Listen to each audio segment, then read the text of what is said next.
Me El Hadj Diouf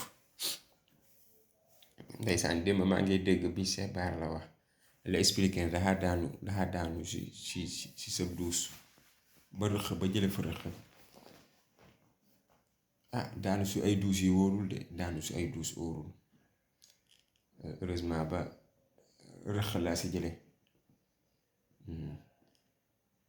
Ah Me El Hadj Diouf temps yi moom xaw ma ban malheur moo dal sa kaw, waaye tiital na ma daal, tiital na ma. Ba tax na temps yi li ma sentir si yow Me El Hadj Diouf, temps yi li ma sentir si yow neexul. Li ma sentir si yow ça sent pas bon. Xëj na nag wax ja nga daan wax ay nit, waxal naa fi président Macky Sall, waxal naa fi Ousmane Sonko. Dama yaakaar ne nag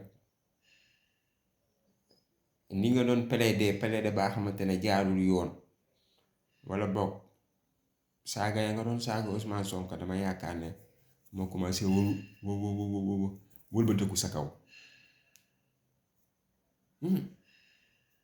Yàlla baax na, yàlla baax na. Man na kay yàlla baax na, yàlla bari na sutura, yàlla bari na sutura.